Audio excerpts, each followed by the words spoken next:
Aqui, gente, eu tenho um papelzinho aqui, mas eu esqueci de fazer pauta, porque esse homem aqui eu não vou fazer pauta, não. Não vou fazer, não.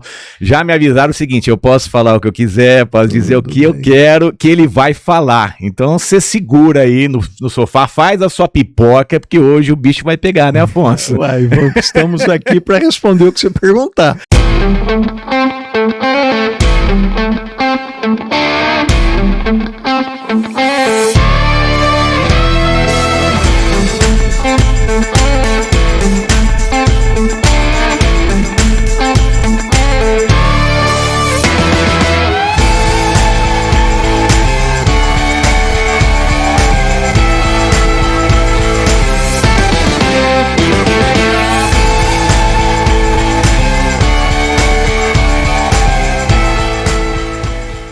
Bom dia, boa tarde, boa noite, né?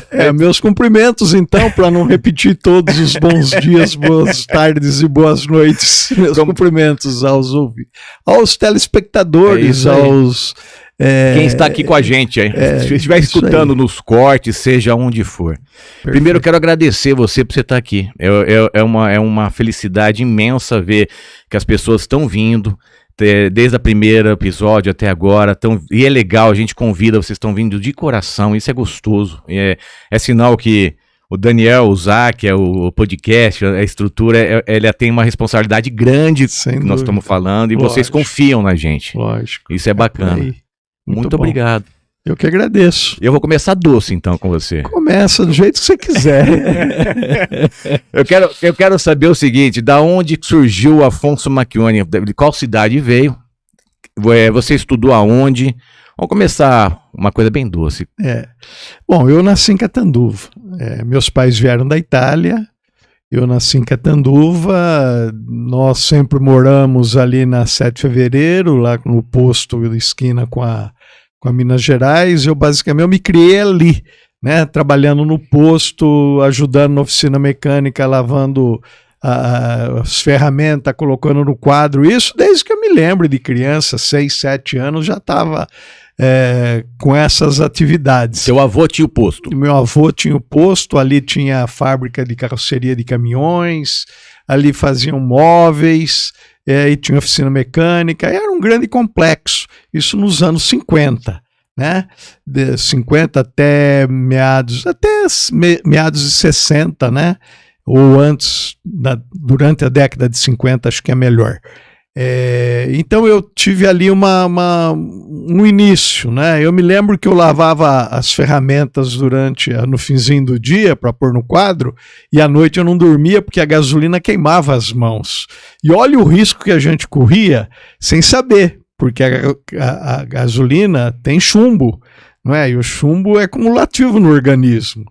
Enfim, mas foi uma infância. 8 anos, 7, 8 anos. Por aí, a gente não brincava, não era essa de ter lá os carrinhos, nunca tivemos isso. Se reclamar, apanha? Nossa Senhora, um olhar do pai já valia mais do que qualquer coisa.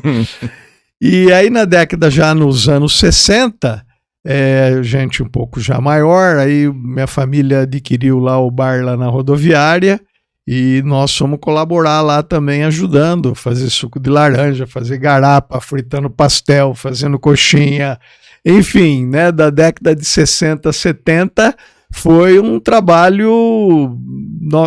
Braçal. O bar não tinha porta, era 24 horas aberto, né, de estação rodoviária. Meu pai trabalhava a noite inteira, minha mãe parte do dia e eu, Pedrinho, parte do mesmo dia, porque minha mãe tinha que sair para fazer os afazeres de casa, domésticos. E lá a gente fez de tudo. Eu costumo dizer que eu fiz um Kumon indiretamente, porque ficava no caixa e quando vinha, por exemplo, um cometa que trazia 30, 40 passageiros e era rapidinho, então formava aquela fila no caixa e eu quero um pastel, uma coxinha, um café, você já tinha que somar na cabeça. O outro, eu quero uma garapa, um suco de laranja, tinha que somar na cabeça. E aí depois, inclusive, quando o pessoal ia embora, falava, pô, será que eu acertei aquela conta? Aí pegava o lápis e refazia.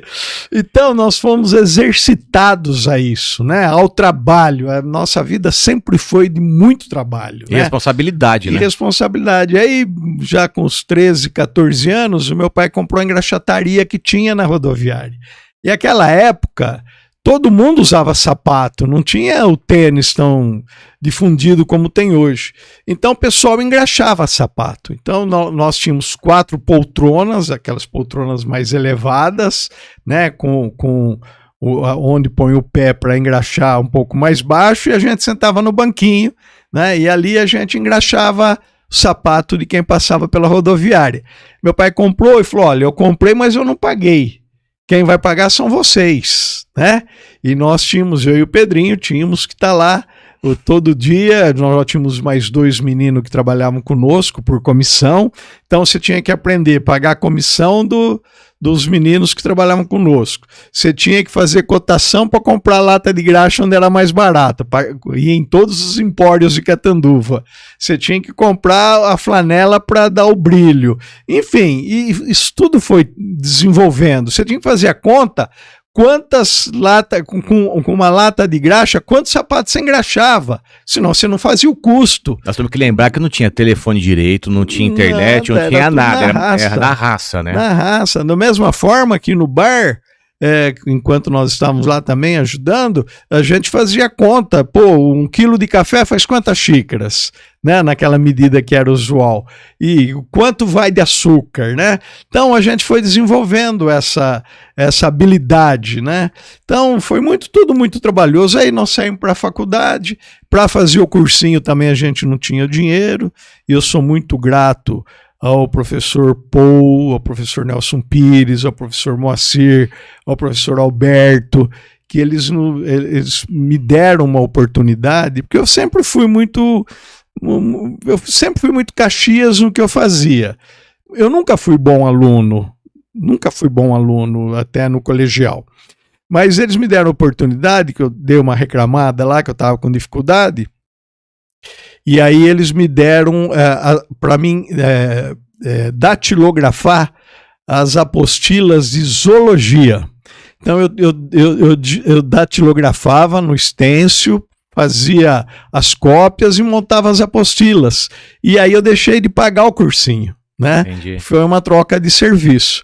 E bom, prestei o vestibular, passei lá, fiz engenharia em Ribeirão, mas também tinha dificuldade, porque como é que pagar essa escola, a estadia, né? Então foi um período difícil, mas que você cresce nesses momentos, né? E aí eu também comecei a buscar alguma forma de ajudar a pagar a escola. E aí, na época, os livros eram todos em inglês, em espanhol, e os professores normalmente traduziam fazendo as apostilas. E aí eu já sentava na primeira carteira, porque eu falei, era a minha oportunidade de surgir na vida, né, como profissional. E aí o professor falou: olha, se alguém quiser ficar com a apostila para xerocar, eu vou deixar aqui com quem? Pode deixar comigo, professor. E aí eu ia na faculdade de filosofia, que o precinho era baratinho, do Xerox, tirava os xerox, montava as apostilas e vendia. Antes eu já fazia quem queria as apostilas, eles já sabiam que eu era o cara das apostilas. E aí eu cobrava o preço do xerox do centro da cidade, né? Então eu tinha aí um deltazinho que me dava uma boa margem. Bacana. E aí isso foi, enfim, fomos trabalhando. Você aprendeu a se virar mesmo. Sim. Desde menino. Desde menino. Minha família veio, eu acho que com essa finalidade, né? Porque eles passaram muitas dificuldades na Itália, né? Tempo de guerra. Meu pai esteve na Rússia, na Segunda Guerra Mundial. Ele voltou porque ficou congelado, você sabe, o exército italiano nem estava tão preparado para enfrentar uma guerra, e meu pai voltou com poucos outros colegas, né? E aí ele contava, isso tudo quando criança marcava muito, né? De colegas tombando do lado e ele não deixava para trás, carregava, meu pai era muito forte, né? Tirava da linha de cruzada. E, enfim, isso foi dando uma certa personalidade na gente, né? Você imagina chegar para um pai desse e falar assim, pai, hoje eu não vou trabalhar porque eu estou com dor de cabeça. Mas você imagina. Você imagina isso? Meu pai ficou lá 15, 17 anos na rodoviária trabalhando toda noite, sem férias, sem feriado, sem dia de Natal, sem dia de ano, sem nada. Isso é fichinha. Porque não podia fechar, não podia nem ficar doente. Né? Então, esse foi um exemplo. Eu acho que hoje os pais, hoje não, sempre, né? O exemplo fala muito mais alto do que a argumentação. Né? Não adianta se falar para um filho, faça isso ou faça aquilo, e você fazer diferente. Né? Então, é o exemplo, é a atitude que você tem dentro de casa que faz a educação dos seus filhos, enfim, de toda uma família. Né? Não, mas você falar em educação, se a gente parar para pensar, é tão difícil, porque quando você não tem uma renda, você não consegue estudar um filho de uma maneira como você quer. E quando você tem uma renda muito alta, é uma dificuldade grande de estudar o filho, porque o filho tem tudo que ele quer. E você é prova viva até nessa base de falar. Eu acho que essa segunda hipótese de ter o dinheiro é pior do que a primeira. Nesse aspecto de educação.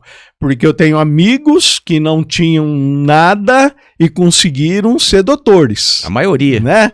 Por quê? Pelo esforço, pelo empenho, pela vontade, por saber que aquela era a oportunidade da vida. Às vezes a única. Né? Agora, quem tem sempre está mais acomodado, sem dúvida. Porque a gente vê, até tocando no assunto, que às vezes a facilidade e o mundo atual da velocidade, o jovem com a facilidade que tem, faz eles não pensarem tanto, às vezes, no futuro. E às vezes a gente está vendo um futuro, às vezes, até esquisito no Brasil atual, né? Devido a essa facilidade. Às vezes que aí o pessoal pergunta, a culpa não é nossa. Realmente, a culpa não é deles, é nossa, dos antigos, é tua. Sem dúvida. Aí só para concluir essa formação minha, né? Quando eu estava já no último ano, eu sempre fui muito Caxias. Na faculdade, eu fui um ótimo aluno. Tanto é que eu concluí o curso em primeiro lugar da turma. Mas no colegial e no ginásio eu queria trabalhar. Eu não queria deixar o posto, eu não queria deixar o bar, eu estava focado no trabalho. Então eu era meio relapso com relação à escola. Na faculdade, não, eu estava lá para isso. Tanto é que eu também fui selecionado para um estágio no DR e fiquei lá eles pagavam por hora do estagiário. E eu trabalhei lá por um período e comecei também a ficar muito ligado a esse ganho. E a faculdade do quê que você não falou? Eu fiz engenharia. Engenharia. E aí eu fiquei muito ligado a esse ganho e comecei a abandonar um pouco a escola. Aí eu ponderei, falei, não, eu vim aqui para estudar. Para trabalhar eu vou ter tempo. E aí eu deixei o estágio para focar na escola. Bom, aí um professor de estradas e transportes, ele era coordenador de uma equipe da Rodovia dos Bandeirantes, do trecho São Paulo-Campinas, à época, né? E aí ele me convidou, falou, Afonso, estamos precisando de um profissional lá no escritório, e você não quer ir trabalhar com a gente? Eu falei, pô, professor, ainda nem terminou o curso, né? Nós estamos ainda em outubro, novembro. Ele falou, não, mas eu já vi, você já fechou tudo, você não tem problema de falta, vamos lá, vamos comigo que é uma oportunidade, né? Porque naquele momento, todo mundo querendo buscar alguma coisa, né? Você já estava saindo da escola, pô, mas eu vou trabalhar onde? Né? Não tinha uma perspectiva. E aí eu fui para São Paulo, trabalhar lá com ele, e me dediquei absurdamente, né? E terminamos o projeto, eu fui o último engenheiro que ficou na empresa para entregar o projeto lá no Dersa, que foi o Dersa que contratou o projeto da Rodovia dos Bandeirantes. Aí fizemos lá as conclusões todas, e aí ele me falou, Afonso, você não quer ir comigo lá dar aula na Unicamp? Falei, professor, eu não tenho nenhum perfil, eu sou muito tímido, como é que eu vou encarar uma sala de aula, né? Ele falou, não, vamos lá, você começa lá pelo laboratório e depois você vai se soltando. Aí eu fui, fiquei 3 anos lá na Unicamp, comecei a fazer pós-graduação, né? Em estradas e transportes, que não tinha nada a ver comigo. Eu estava preparado para estruturas de concreto, saneamento básico, que eu fiz especialização, né? Mas, enfim, aí eu fiquei lá uns 3 anos na Unicamp e falei, não é isso que eu quero. Nesse espaço, o Varley, prefeito de Catanduva, me convidou para ser engenheiro, para trabalhar de engenharia, na engenharia aqui da prefeitura. Aí eu vim para cá, mas eu ainda tinha aula lá na Unicamp. Eu falei, Varley, eu posso vir de segunda a quarta. Quinta, sexta e sábado eu tenho ainda minhas aulas lá na Unicamp. Ele falou, não tem problema, vem esses 3 dias e o dia que quando você puder, você se desliga e volta e vem aqui o período integral com a gente. E foi o que aconteceu. Aí eu trabalhei lá na prefeitura por uns 2 anos, provavelmente de 2 a 3 anos eu trabalhei na prefeitura. Que maravilha. E aí, da onde foi que... Aí você começou a trabalhar na prefeitura. E aí como é que você começou a sair, começou a trabalhar para a prefeitura? Como é que foi? Você começou a trabalhar com lixos? Como é que foi? Ônibus? Como é que foi isso daí? Então, aí nós estávamos na prefeitura e o Fernando Ribeiro também veio, porque nós tínhamos estudado junto, surgiu uma vaga, se eu não me engano, o João Walter Agudo Romão tinha saído. E aí eu convidei o Fernando, veio, a gente já tinha uma amizade muito boa, e quando nós estávamos na prefeitura, estava se fazendo o trevo aqui de Catanduva, o trevo principal, que ali tinha muito acidente, né? Então era esse viaduto que tem hoje no final da Antônio Stocco, estavam construindo, e ali tem um aterro grande. Então, nós, em contato com a consultora que estava fazendo o viaduto, eles nos solicitaram se a gente sabia de alguém que pudesse alugar caminhões basculantes. Falamos, nós podemos alugar. E aí nós compramos, de sociedade, eu e o Fernando compramos um caminhão lá no Miguel Elias, com o seu Miguel, né? Compramos um caminhão, um Dodge basculante e colocamos para puxar terra aqui na ponte. Desse caminhão veio o segundo, compramos o segundo e, enfim, concluiu o viaduto. Nós saímos da prefeitura e nós saímos da prefeitura e foi construído, à época estava sendo construído o Conjunto Ingrácia. E aí o pessoal do Conjunto Ingrácia era um pessoal que tinha estudado junto com a gente na escola. E aí eles falaram, vocês não querem fazer, já que vocês têm o terraplanagem, que nós já tínhamos comprado uma pá carregadeira, vocês não querem fazer asfalto do conjunto? Mas nós não temos equipamento. Falou, não, nós ajudamos vocês compram equipamento e vocês fazem o asfalto para nós. E foi aí que nós começamos a fazer asfalto. Que ano foi isso daí? 1980. Nós fizemos o Conjunto Ingrácia do Romão e aí depois do asfalto do Ingrácia nós fomos fazer, mas aí o Varley já tinha saído da prefeitura, foi esse momento, acho que era o Gregório Gil.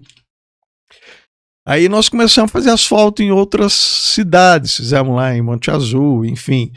E foi aí que começou, né? Começou a expansão. Isso, aí nós separamos, eu e Fernando, não teve um entendimento para continuidade. Eu fiquei basicamente com os equipamentos, o Fernando com uma outra parte. E aí foi um negócio difícil. Foi muito complicado, porque nós estávamos ainda com tudo pago, e eu assumi um grande compromisso, né, de pagar os equipamentos. Mas Deus nos ajudou. Com muito trabalho, eu até me empenhava de todas as formas, né? Até de dirigir o caminhão em determinado momento necessário, a gente dirigia.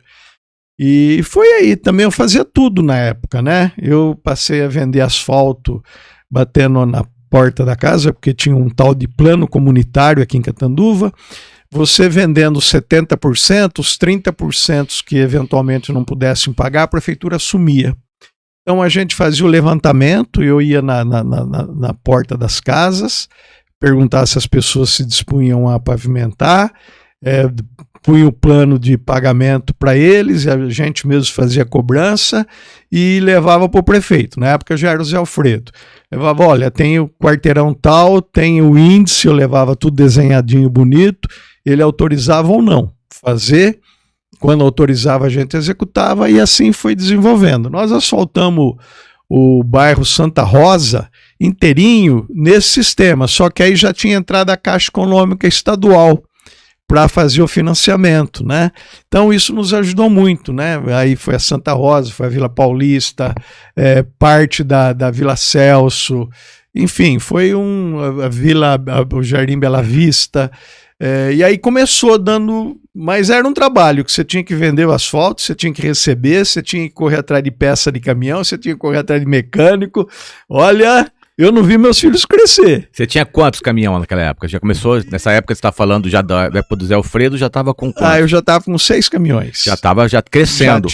Já estava encorpado, né? E essa parte era do asfalto? Era do asfalto. E aí você partiu para outros segmentos? Teve lixo? Teve transporte ou não? Isso. Aí, ainda na época do Zé Alfredo, estava vencendo o contrato, venceu o contrato da empresa que fazia aqui, que era a Vega Sopave. A Vega Sopave, na época, era a maior firma da América do Sul. Era gigante. Né? Era gigante. Eles faziam lixo no exterior, né? Era uma empresa grande. E aí venceu o contrato e abriu um novo edital. Como eu tinha feito curso de especialização em saneamento básico, eu me sentia habilitado, porque eu conhecia, eu tinha feito dimensionamento na faculdade do trabalho de limpeza pública, né? E aí eu falei, eu vou participar, né? O pessoal falou, Afonso, você é doido, né? Você vai participar, você não tem equipamento suficiente. Eu falei, não, eu vou participar, vamos ver. E eu tinha, como eu tinha trabalhado na prefeitura, eu também tinha um bom relacionamento lá dentro, né? Então eu sabia quanto que a Vega recebia, que também é público, sim, não é? Sim. Não é? Eu sabia o trajeto dela, também seguia os veículos por um período, né, que tem o prazo para se apresentar o edital, para saber o percurso. E eu montei uma estrutura, eu montei um projeto para isso, né?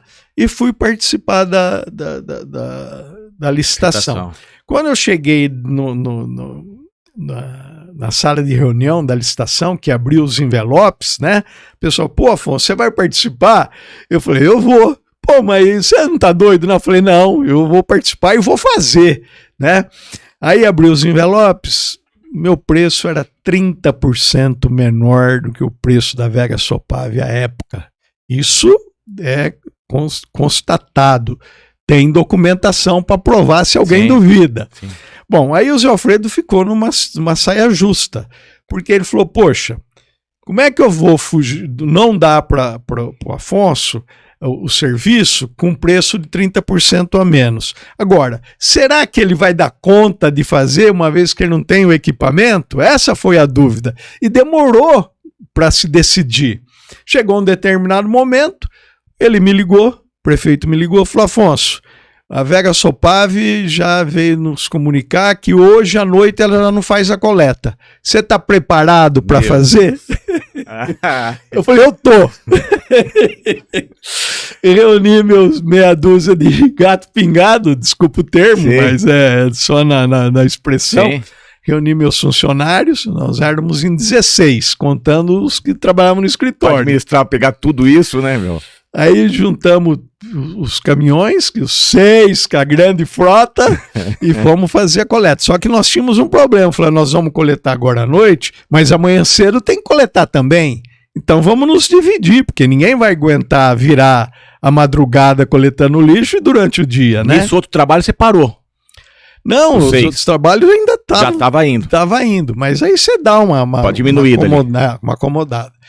E aí eu saí junto com a equipe para coletar lixo. Eu era jovem, 1980, eu tinha 30 anos. Sangue nos olhos. Porra, meu, vamos em frente, né? Mas antes disso eu já estava participando lá do cemitério. Meu Deus. Que o pessoal tinha me convidado como sócio. Né? Isso em 78, no cemitério Monsenhor Albino. Me convidaram para participar lá da sociedade. E aí eu tinha entrado lá também, fizemos um projeto e estava implantando o cemitério. Mas aí na coleta de lixo, que nós... Não, mas eu fiz confusão aqui. Aí já era o serviço do cemitério foi em 78.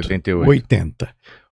A coleta de lixo foi em 85. Então foi antes. Foi bem para... O cemitério foi bem antes.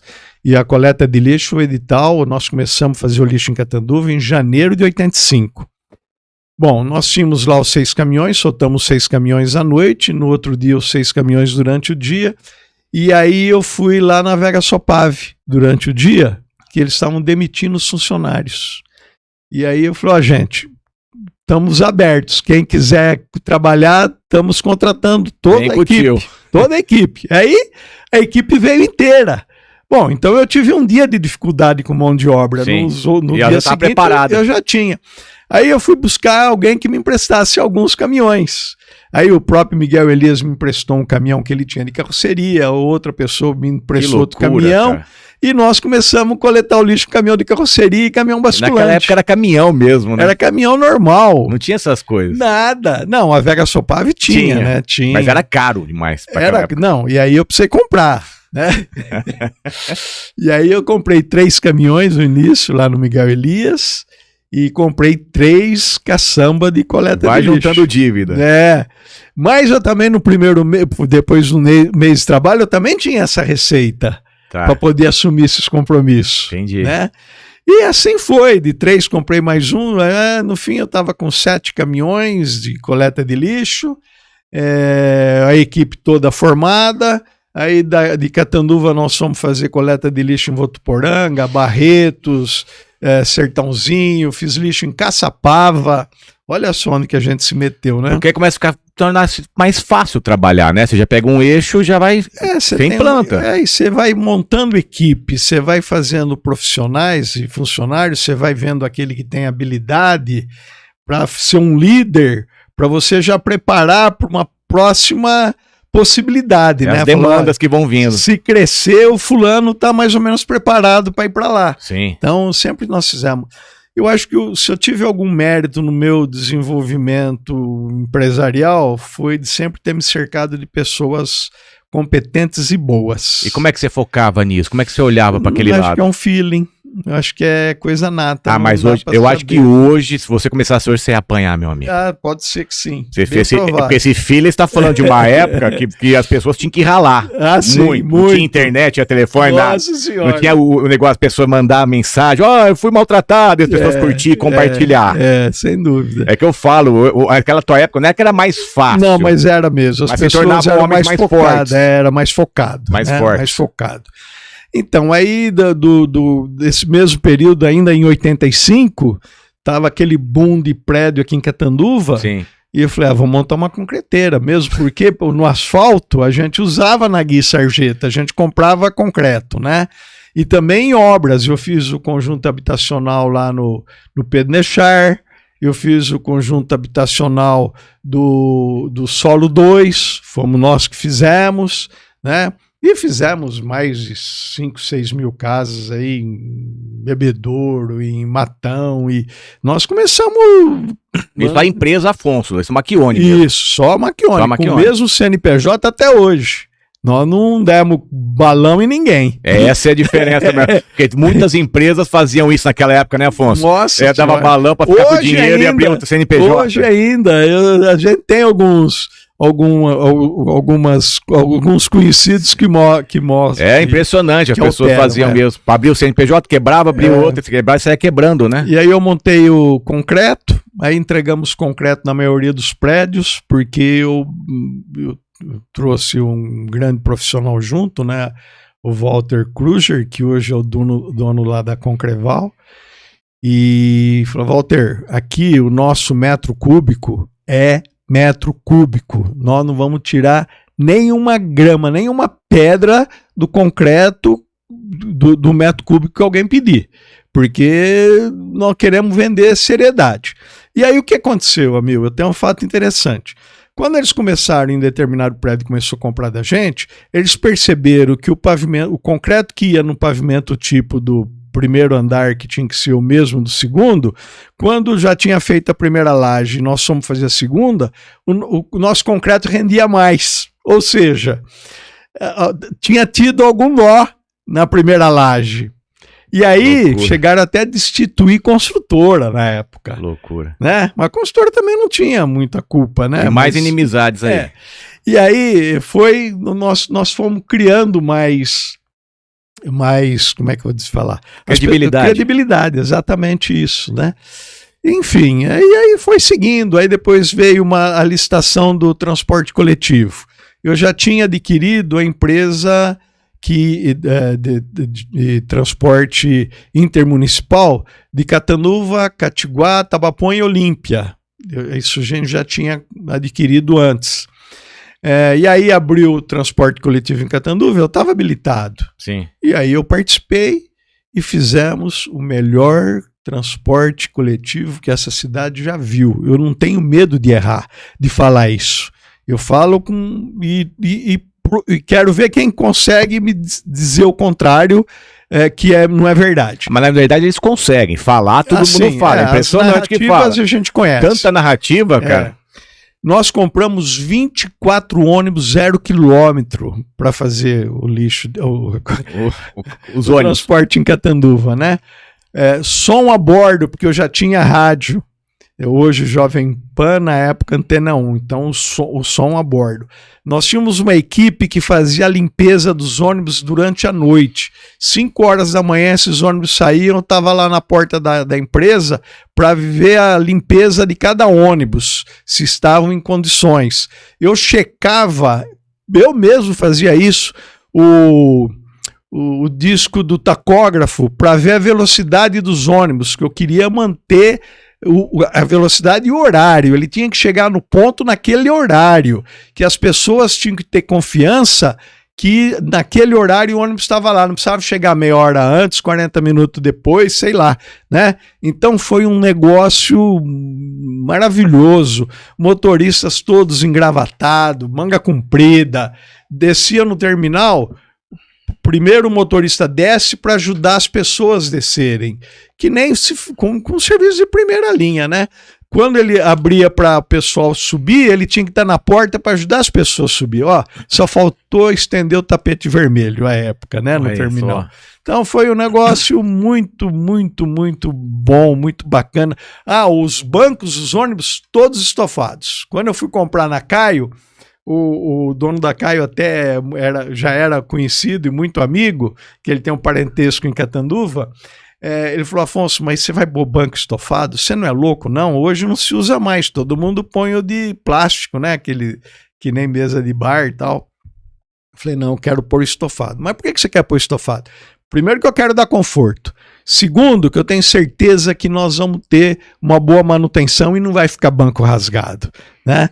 E foi isso que aconteceu. Então mantínhamos a ordem. Foi maravilhoso. Foi maravilhoso. Eu me orgulho, sabe? Eu até tenho dito que se eu tiver que ir embora amanhã, por uma outra, eu vou embora de consciência muito tranquila. É o que vale. Eu fiz tudo que foi possível dentro do meu alcance. Cometi muitos erros, eu sei, mas quem não erra, a gente é um ser humano.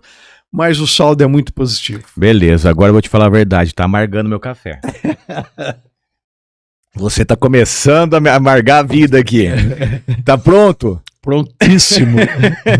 Tá bom. Até amargou mesmo, vou tomar um pouco de água.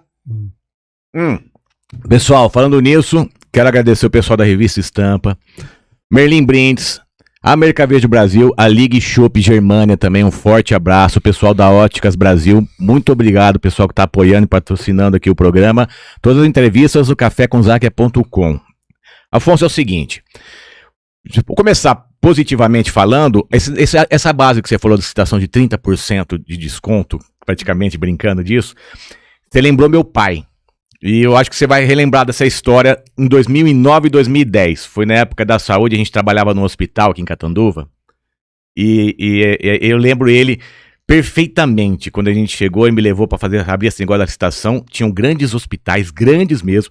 E a tua preocupação na época, você era prefeito na época, a tua preocupação era a redução de custos. Sempre foi. E era a redução de custos com a saúde. Como vai reduzir a saúde? Aí eu lembro que você conversando com todo mundo, entra na licitação, tudo. Mas como que eu vou fazer isso? E eu lembro que ele foi fazendo conta. E ele era um gerente do Banco do Brasil, ele tinha esse negócio de contas e contas. E era muito capaz. Muito. E o perfil muito parecido, porque ele também era muito seguro. As pessoas até brincavam, falavam que se o amigo pular do último andar, pula que é promoção. Que é bom negócio. É bom negócio. Você lembra disso? Eu aí, lembro, né? Falavam isso. E eu lembro perfeitamente quando ele foi lá na licitação, e eu participei pela primeira vez na vida uma licitação, e tava todo mundo na mesa, a hora que abriu, eu lembro até hoje que uma grande hospital aqui, na hora que abriu, olhou e falou assim, seu amigo, o senhor tá fazendo promoção na saúde? Ele falou assim, não, eu fiz meus cálculos aqui, vai sobrar tanto por tanto tempo, tanto, é o que vale pro hospital pra eu conseguir pagar isso. Ele fez um cálculo já de tempos, Sim. que assim eu consigo ajudar a cidade, ele já pensava, eu consigo ajudar o hospital, então... O que você tá falando tem muita lógica. As pessoas às vezes falam assim, ele é bonzinho. Não, não é bonzinho, gente. Quando o cara sabe fazer cálculo, sabe o que ele quer e sabe a meta, onde ele quer chegar, então você chegou com uma meta sabendo que você ia lá e ganhar. Isso, exatamente, foi isso. Foi isso que ele fez também. Sim, foi a mesma coisa. Não foi milagre. Não, que as pessoas às vezes querem dar um pulo muito grande. Não, e quer tirar proveito. Muito proveito. E as licitações, as pessoas vão lá e querem jogar lá em cima. Quer tirar proveito. E a gente vê várias empresas que montam vários CNPJs para participar de várias licitações. Sim, uma com um valor mais alto, outra mais baixo, e são as mesmas pessoas. Eu costumava dizer, mesmo ainda hoje, que a gente tem que ganhar no atacado, não é no varejinho. Sim. Né? Não adianta. Então você tem que somar grandes como é que eu vou dizer? No meu caso lá, né, como a gente tem um grupo de empresas. É que nem vender bala, quantidade, volume. Não, mas mesmo no meu caso lá, que eu tenho algumas empresas, né? Então é um pouquinho aqui, um pouquinho lá, que você no volume. Montante fica forte, né? Não adianta você querer ganhar tudo numa só, porque você não vai ganhar e não vai ter resultado, entendeu? Então é por atacado mesmo. E lembrando que 2009, 2010, nós colocamos a saúde em ordem.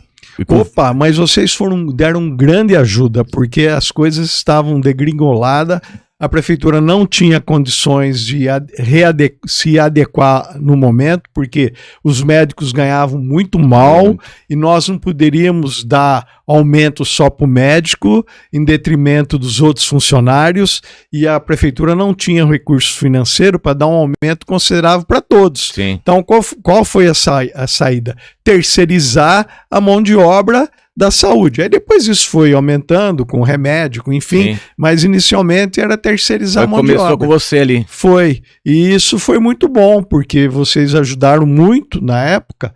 Depois a coisa agora... Não vamos entrar no mérito. Por isso que eu nem toco o nome.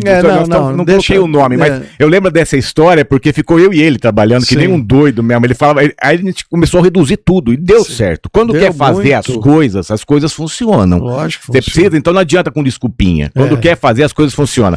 Quando tem muito volume, muito dinheiro, muita gente, é muito gasto. Sem dúvida. Aí você perde. Você gasta na administração. Não adianta.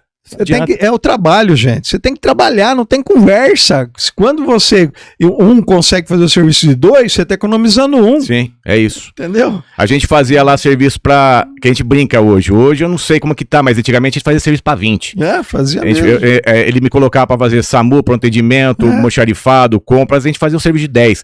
Mas enfim, não vamos falar de mim, quero falar de você. Então, enfim, nós estamos aqui falando com um homem que era uma vida simples, né? Era um cara que aprendeu a batalhar na vida, veio de uma família realmente que aprendeu que na vida tudo era muito difícil, que tinha que dar valor desde o primeiro centavo até 1 milhão. Completamente simples, eu vejo a tua maneira até hoje, teu estilo de ser, tuas roupas, tua maneira de falar, eu acho que vem realmente da tua herança do passado, você não conseguiu mudar, esse é você. O que é que acontece na vida de vocês, malucos, que de repente tá lá, começa a ganhar dinheiro, já tem o poder na mão, já tem tudo, já tem família, já tem uma estrutura maravilhosa, né? Para trabalhar e viver em paz, né? Porque até então todo mundo batia palma para você e você era o melhor empresário, você era o cara, você era o fantástico, tem que seguir os ensinamentos do Afonso perfeitamente. Mas a partir do momento que você falou assim, vou entrar na política, eu vou entrar na política. Aí começou, meu amigo.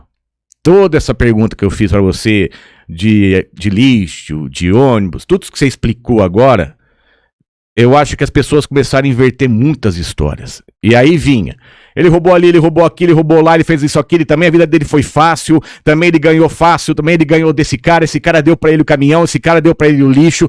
Por que você foi se meter na política, Afonso? O que foi isso? É ego? Não, eu vou te explicar. Eu não tenho nenhum perfil político. Eu sou um cara tímido. Nem todos me acham simpático, que eu acho que eu também não sou.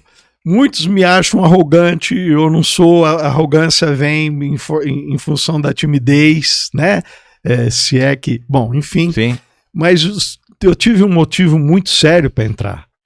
E eu nunca quis ser político, nunca quis me envolver. Eu queria era prestar serviço. Minha função era essa. Eu sou engenheiro e quero trabalhar, né? Nós estávamos na administração Carlos Eduardo. Isso em 95, sim. Por aí. 95, por aí. Porque a eleição foi em 96. E foi tudo muito triste. Eu fazia coleta de lixo, serviço de limpeza pública em Catanduva, e fazia pavimentação asfáltica para a prefeitura.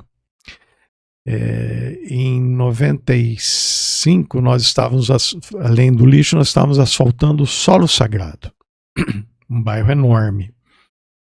Eu tinha para receber da prefeitura um montante considerável, e o Carlos não me pagava. Eu ia lá, eu perdia 2, 3 horas por dia dentro da prefeitura para tentar receber o que me era devido. Eu tinha 200, ia lá pedir e me davam 10. Aí o lixo todo dia coletando, todo dia estava faturando. Então, no dia seguinte já não era 200, era 220, enfim. Vai aumentando. E aí ia me dando aquele gotícula. Foi para me matar. Sim. A intenção foi essa, era me matar. Fundar. Me fundar. Ou então, me chantagear, onde nós vamos chegar agora.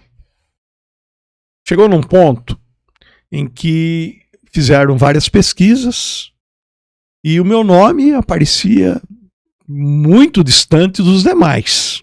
Até o Zeca de Freitas, que era filho da Carmi de Freitas, daqui de Catanduva, e que era marqueteiro, quando ele viu, ainda não era candidato nada, não tinha nem meu nome, era só pesquisa. Quando ele viu a pesquisa, falou, nossa, Afonso, é um fenômeno. Mas por que, Zeca? Porra, 64% de intenção de voto? É um absurdo isso. Sem fazer nada, né? Sem fazer nada. É que meu nome estava em todas as lixeiras, Sim. nos caminhões, eu era um homem público. Prestava um puta de um serviço, nunca tivemos nenhum escândalo também, não via você dando escândalo em lugar nenhum. No transporte coletivo, que você mexe com muita gente, nunca tivemos problema, no cemitério nunca tivemos problema, no asfalto nunca tivemos problema. No conjunto habitacional, nós fizemos um conjunto habitacional em Tabapuã, para Coab de Bauru, os caras ficaram admirados, falaram, porra, Afonso, você usa tubulação Tigre? Nenhum conjunto habitacional que nós fiscalizamos é tubulação Tigre. Não, eu quero fazer bem feito, para não ter que voltar e refazer. Sim. Né? Então, o nosso serviço, a nossa qualidade sempre foi de boa qualidade. Se não foi excelente, mas de boa qualidade. Né? Enfim, então, meu nome estava muito popular na cidade. E aí veio aquela pressão, né? Não, você tem que ser o candidato, você tem que ser o candidato, você tem que ser o candidato. Aí fui lá todo dia lá no gabinete pedindo para receber, e o Carlos falou, Afonso, você tem que ser o candidato, porque senão nós vamos perder a prefeitura. Eu falei, mas eu não tenho desejo, não. Aí me deu um estalo. Eu falei, Carlos, eu saio candidato, com uma condição, de você me pagar tudo que a prefeitura me deve antes da minha posse, se eu ganhar a eleição. Se eu ganhar a eleição, eu não quero entrar na prefeitura devendo para mim. É loucura. Porque eu também não vou me pagar e aí eu vou acabar de quebrar. Né? Feito. Pegou um papel, falou, ó, naquela época, os pagamentos sairiam mais ou menos nas datas que vinha o ICM do Estado, que é a hora que a prefeitura tinha dinheiro. Então, dia tanto, eu te dou, dia tal, eu te dou tanto, dia tal, eu te dou tanto, dia tal, eu te dou tanto, dia tal. Foi fazendo a conta de forma a zerar. E ao mesmo tempo, eu estava prestando serviço. O lixo faturava, não podia parar. Você imagina eu paro uma coleta de lixo durante uma campanha? Você tá louco. Eu paro o asfalto do solo sagrado. O nego te mata. Então eu não podia parar. E o Carlos não me pagava. Meu Deus. Deu uma pequena melhorada, mas não me pagou. E ninguém sabia. E não tinha como você também ir lá na rádio e falar, meu... Mas só tinha rádio mesmo, não tinha mais nada. Tinha o jornal. Eu tinha o apoio da família Gabas à época, né? Tá. Então, mas não me pagava do jeito que pagava, aquela merreca por mês. E aí eu falei para ele, inclusive no dia, eu falei, se você me pagar, você não precisa me dar nenhum caminhão de terra, eu faço a minha campanha sozinho, não precisa ninguém me ajudar. E foi isso que aconteceu. No fim, eu ganhei e não levei. Olha a situação que eu fiquei, porque eu fui impugnado em 96, porque alegaram que eu prestava serviço para a prefeitura e que eu não tinha me descompatibilizado. Foi a primeira vez que você se candidatou. Isso. E não era verdade, porque eu tinha mandado para a JUSCESP, para a junta comercial, um novo contrato social, nomeando um administrador. Porque eu não podia ser dono da empresa se eu assumisse a prefeitura. Aí eu tinha que vender, né? Mas para ser candidato, eu podia me afastar e nomear um administrador. E foi isso que eu fiz. Nomeei um administrador, comunicamos e eles... Como a JUSCESP demora, na época era de 30, 60 dias para devolver um contrato social, o Zé Alfredo entrou na justiça dizendo que eu não me desincompatibilizei. Esse processo começou em junho do ano da eleição, aqui em Catanduva. Em primeira instância. O juiz nos deu ganho de causa. Júlio Spoladori, juiz, nos deu ganho de causa. Eles recorreram no Tribunal Regional. O Dr. Ricardo falou, Afonso, o pessoal recorreu, o que nós vamos fazer? Eu falei, não faz nada, nós estávamos naquela puta sem dinheiro, correndo que nem um doido para pôr a cabeça para fora durante uma campanha eleitoral. Não faz nada, nós não temos nada para esconder, está tudo certo, o juiz aqui já também concluiu que nós estamos certo. Conclusão, não sei o rolo que eles aprontaram lá, e levaram para Brasília. Enfim, dia 8 de outubro, 5 dias depois da minha eleição, eu já estava cassado em Brasília, num julgamento inescrupuloso. Você vê, hoje, se começa um processo na Justiça Eleitoral em junho, acaba o mandato de quem é eleito sem que o julgamento aconteça. São julgamentos demorados, são 3, 4 instâncias que ele tem que julgar. O meu, em 3, 4 meses, foi julgado nas 3 instâncias. Já pegaram em mãos rapidinho. Pegaram em mãos no Tribunal Regional, já levaram para Brasília. Bom, chegou lá em Brasília, empatou 3-3.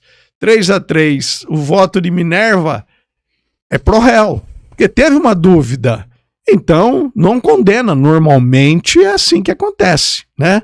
Voto do Marco Aurélio Melo me condenou.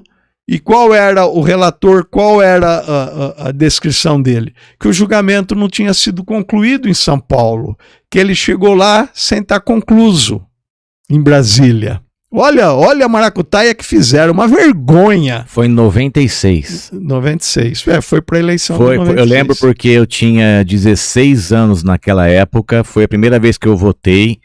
Eu lembro que parecia um jogo da seleção brasileira em Catanduva, porque as pessoas se reuniram nesse dia para o julgamento, as pessoas escutando em radinho. Sim. E esperando isso, acreditando que você iria entrar na prefeitura, assumir. Foi uma coisa muito... Foi. Depois tinha rojão do lado, rojão do outro. Rojão do outro, foi uma coisa doida mesmo. Aquele momento, as pessoas esperavam tanto que você entrava, que era uma esperança. Assim como as pessoas de um partido A ou partido B esperavam aquele cara que tinha que ser candidato a presidente. Aqui em Catanduva, as pessoas esperavam muito de você entrar. Muito. A expectativa foi grande. Foi grande, eu lembro que eu tinha 16 anos, foi a primeira vez que eu me candidatei, não, que eu votei. Votou.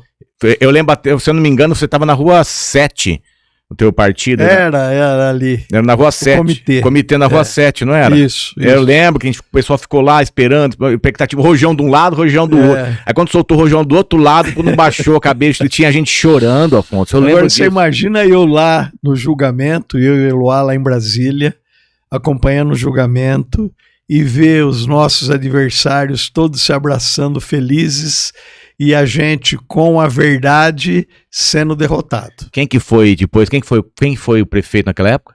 Quem assumiu nesse momento foi o Félix. E aí foi tudo muito triste. Isso acabou deixando a gente de couro grosso, né, ao longo da vida. Então, hoje nada nos atinge. Sim. Hoje nada nos atinge. Aí, então, aí você continuou, quer dizer, em 96 foi até... 2000, porque ele foi reeleito. Aí ele foi reeleito. Foi reeleito. Aí em 2000 teve outra eleição. Em 96 foi a primeira. Em 2000 eu perdi. Certo. O pessoal gostou do primeiro mandato dele e eu perdi, né? Aí eu voltei em 2004 para 2005. Mas quando eu perdi lá, eu tinha que gastar mais dinheiro com advogado e advogado de Brasília para poder reverter o quadro. Eu falei, não vou mais. Eu não tinha mais dinheiro, não tinha de onde tirar. Né? Sem receber, com serviço em andamento. Enfim, nunca deixei de pagar os meus funcionários em dia, nunca. Eu vendi o que tinha para manter o pagamento dos funcionários em dia. E na própria prefeitura, quando prefeito, quando eu assumi lá o hábito, assumi com 4 cestas básicas em atraso, salário, hora extra, um monte que os funcionários não tinham recebido, e o pagamento era reescalonado. Não, nós vamos pagar até o dia 5 todo mês. E nós pagávamos normalmente dia 1º. Na minha empresa é a mesma coisa, eu não atraso o salário. O salário é sagrado, Sim. A pessoa trabalhou, tem que receber. Bom, enfim... Essa foi por que eu entrei na política. E você consegue me explicar? Se você ganhou em 96, você viu que te pegaram, aí depois você acabou perdendo, e por que essa insistência em querer entrar? Aí já se tornou meio pessoal, aí você falou meio pessoal. Aí foi. Aí tomou italianão, tomou a guerra do teu avô, que mexeram com... Falou, não, eu tenho, porque aí piorou ainda mais a situação. Porque essa segunda administração, eu não vou falar nome, mas anterior à minha... Eu lembro que ficou uma escuridão essa cidade. Ficou. A prefeitura sem luz, a cidade doida. Sem luz. E aí eu falei, mas eu sou capaz de regularizar isso. E a outra situação que me fez entrar também, já nesse período, era a humilhação que a gente tinha para receber o que nos era devido. Desde aquela época ainda? Desde aquela época, talvez até pior. Mas aí eu não prestei mais serviço nesse período. Parou? Não, parou. Quando saiu o Carlos Eduardo, eu parei, não participei mais, né? Mas naquele período que eu trabalhei na prefeitura, eu fui muito humilhado. Por todas as administrações. Administração Varley, administração Zé Alfredo, administração Carlos Eduardo. Isso ninguém conta. As pessoas só contam a facilidade. Você ia lá para receber aquele sufoco, mas era uma humilhação, né? Falei, não, um dia eu vou regularizar isso. Tanto é que quando nós construímos o prédio anexo da prefeitura, né, nós tivemos lá para ver como seria distribuída as salas, né? Lá no anexo, no prédio novo da prefeitura, que fomos nós que construímos, e aí nós íamos levar para lá finanças e tesouraria, tirar do prédio velho para pôr no prédio novo. Aí, aqui fica finanças, aqui fica tesouraria, conversando com o tesoureiro, aí ele sugeriu, aqui fica a boqueta de pagamento. Quando ele falou a boqueta de pagamento, você não acredita que sensação que eu tive de pegar pro pescoço, né? Boqueta de pagamento, PQP, né? Nós não vamos ter boqueta de pagamento. É via bancário, prestou serviço, participou da licitação, vai pôr, assinou o contrato, vai pôr o banco que trabalha no número da conta, nós vamos pôr o dinheiro na conta do prestador de serviço. Nada de vir aqui na prefeitura, nada de boqueta de pagamento. Isso é um escárnio, né? E foi assim que nós fizemos, pagamento em ordem cronológica, sem que ninguém fosse prejudicado, que um tivesse vantagem sobre outros, todos recebiam dentro do prazo combinado, né? E foi uma tranquilidade, né? Não gastamos mais do que a gente tinha para gastar e foi uma tranquilidade. Todos que trabalharam na nossa administração, prestadores de serviço, comércio, todos receberam conforme, e até tive uma indisposição com um dos secretário, porque ele queria juntar, quando comprava, por exemplo, numa livraria, que ia comprando a miúde, né? Então eu esperava formar uma conta maior para pagar, mas não vai mesmo. Se vendeu R$20, vai receber R$20. Não importa o custo que nós vamos ter. Então nós temos que nos organizar. Vamos montar um almoxerifado para ver quais são as maiores necessidades e vamos comprar em maior quantidade. Mas isso não vai poder. O cara vendeu R$20, ele recebe R$20. Não vai esperar receber quando tiver um montante de 100. Isso foi a primeira vez que você entrou na prefeitura. Isso. E quando você entrou, realmente a prefeitura, ela estava com problema financeiro? Ela estava pesado o negócio? Muito. Eu estava tentando escrever um livro e eu cheguei a fazer uma conta considerando... Eu não considerei... a correção mês a mês do que foi pago da administração anterior à minha. Eu não fiz a correção mês a mês. Eu fiz a correção do ano. Quanto que foi pago durante o ano de dívidas atrasadas, né? Então peguei aquele montante do ano e trouxe para 2020. Toda essa correção do ano a ano eu fiz até 2020. Só deu R$81 milhões que nós pagamos de contas relativa, considerando só 2020 e não corrigindo mês a mês, corrigindo ano a ano. Então você vê como que estava a situação. Por que a gente não tem essa responsabilidade dos prefeitos que vão saindo? Você pode falar, você teve 3 mandatos. Por que essa falta, às vezes, de responsabilidade dos prefeitos, às vezes de deixar dívidas? Eles levam um processo sobre isso ou não? Ou tem a facilidade de ir deixando para o próximo pagar? Olha, na verdade, hoje mudou muito, né? Hoje, por exemplo, você faz uma desapropriação, você tem que depositar o valor da avaliação, pelo menos inicial. Se tiver alguma dúvida, briga depois. Então hoje você tem que pagar. Você deve se lembrar, o Zé Alfredo desapropriou a família Gavioli, sim, fez lá o conjunto Gavioli, o parque industrial, né, lá do Jordano Mestrinelli, lá no Flamengo, não pagou a família Gavioli. Veio a administração do Félix, não pagou a família do Varley, não pagou a família Gavioli. Muito pelo contrário, o Varley ainda vendeu os lotes do Parque Industrial. Foram vendidos aqueles lotes do Parque Industrial, né? E com o dinheiro que ele arrecadou, ele não pagou a família Gavioli. Aí veio o Félix, não pagou a família Gavioli. Quando nós entramos, a prefeitura estava para ter uma intervenção, porque tantos anos que a família não recebeu. E nós pagamos a família Gavioli, né? Foi em torno de 7, 8 milhões de reais que a prefeitura desembolsou por uma coisa que não foi adquirido na nossa administração. E entra no teu bolso. E nós aqui acabamos pagando, mas tudo bem, a cidade pagou, sim, não foi eu que paguei, sim, a cidade pagou. Mas me diminuiu recursos de investimento, né? Então, hoje está um pouco mais difícil. Mas aí você vai, na verdade tudo é política, sim, né? Não quero dizer que seja assim, mas tem as influências, né? O Tribunal de Contas na grande maioria eram deputados que foram nomeados pelo governador para estar lá no tribunal para analisar contas.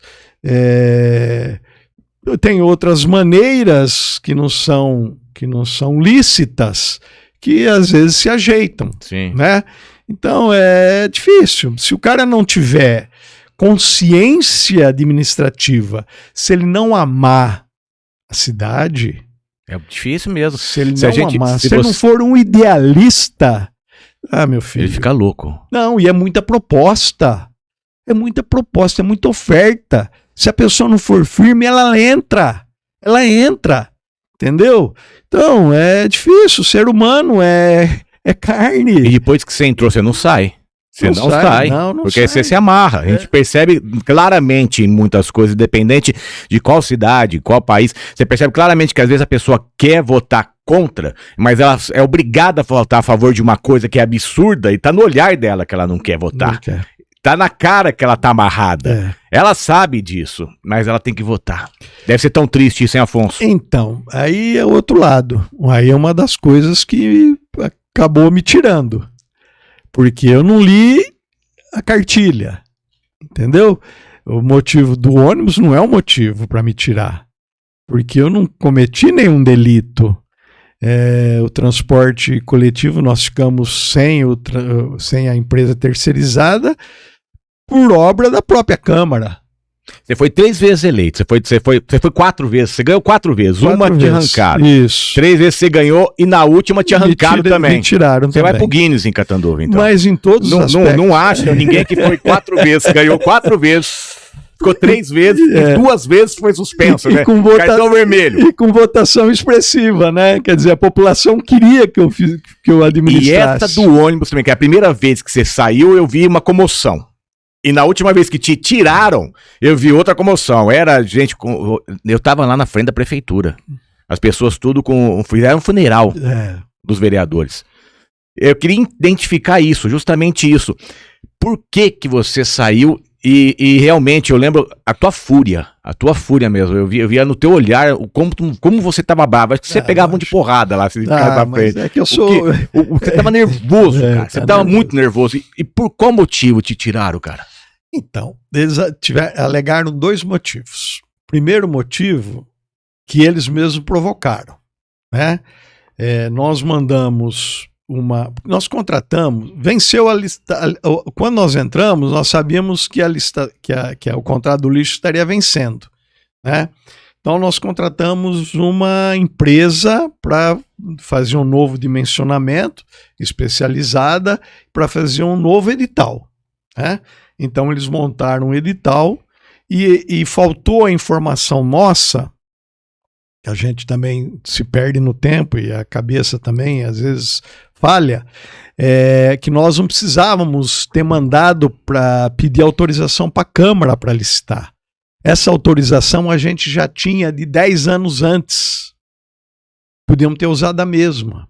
Mas era um novo secretário de trânsito, enfim, eu também passei batido, e mandamos para a Câmara. Mandamos com um prazo bastante, acho que 6 meses antes da licitação, pedindo autorização para a Câmara.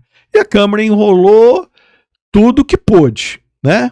Tipo, nós queríamos fazer uma licitação por 10 anos. Por que por 10 anos? Para não aumentar o preço da passagem, porque você tem um investimento.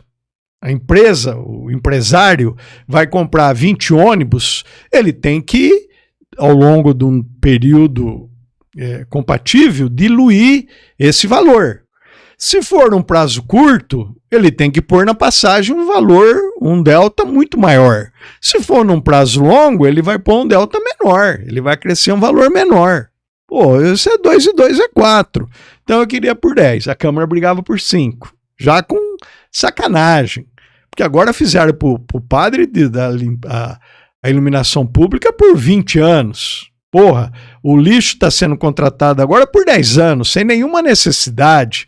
O lixo não tem necessidade de 10 anos, mas o transporte coletivo teria, não é? Bom, e aí eles enrolaram. Quando chegou num ponto que eu falei, não dá mais para esperar, pede lá, nós levantamos e nós já tínhamos essa lei, né? Pedimos de volta e abrimos o processo licitatório. Como a exigência nossa também era um pouco elevada, porque nós queríamos vender a concessão, poucas empresas participaram. E aí passou o prazo legal do processo licitatório, venceu o prazo. E nós ficamos sem nenhuma empresa habilitada. Então nós tivemos que abrir emergencialmente, né? Só que isso aconteceu quando a Jundiá parou, dia 13 de dezembro. 13 de dezembro, comércio aberto, sem transporte coletivo. Como fazer? A não ser abrir mão do que nós tínhamos. E foi o que nós fizemos. Separamos os ônibus. Pegamos apenas os ônibus que eram comprados pela prefeitura. Não usamos o que eram doados pelo Estado e pela União, que tem isso, né? Então nós pegamos o que a prefeitura comprou. E eu tinha comprado 54 ônibus, micro-ônibus e vans ao longo da administração anterior. Então nós tínhamos esses recursos. Então nós separamos esses ônibus, pegamos o documento de cada ônibus para ver onde é que era o vínculo, né? Ligamos para cada motorista, que eles estavam de férias. Vocês se incomodariam em trabalhar para emergencialmente nos ajudar? Não, estamos disponíveis. Foram os motoristas. Então, o que nós fizemos? Pusemos o transporte, os ônibus escolar, para fazer o transporte coletivo. Férias, sem nenhum prejuízo, fizemos a conta. Nós estávamos informados de tudo, quais eram as possíveis penalidades. Fizemos contabilidade separada, porque não podíamos gastar dinheiro da educação, né? Que ele é um dinheiro carimbado. Usamos o dinheiro da fazenda, né? Do município, para pagar combustível, hora extra, manutenção dos ônibus. Então, tudo nós fizemos adequadamente. A Câmara achou que não estava. E como que você vai dizer para eles que estavam? Né? Então, achou que não estava. Então, esse foi um ponto. Outro ponto era um julgamento que eu tinha das compras do Carnaval, mas não tinha dado trânsito em julgado. Eu não tinha sido condenado. Então, se eu não fui condenado, por que eu estou preso? Vocês estão me prendendo sem eu ter sido condenado, né? E aí se pegaram nessas duas coisas e fizeram a cassação. Quando nós recorremos judicialmente, o que o juiz disse? Falou, olha, o processo que eles fizeram está adequado, não teve nenhuma falha no processo. É uma cassação eminentemente política. Você não teve outro tipo de envolvimento, você não tem outro tipo de acusação. E política é uma decisão deles, o judiciário não pode entrar nessa área. Foi aí que me tiraram, que eu poderia estar lá até hoje, né? Porque eu poderia ter ido para uma reeleição, eventualmente eu poderia ter vencido, e você pode ter certeza que a cidade era outra, porque aqueles 2 primeiros anos foi também de pagar conta, e num montante também de mais de 80 milhões que nós pagamos da administração Vignoli. Né? Isso 80 é bom. Milhões de reais também. Né? Eu fiz tudo desse levantamento, está tudo no meu livro se ele sair.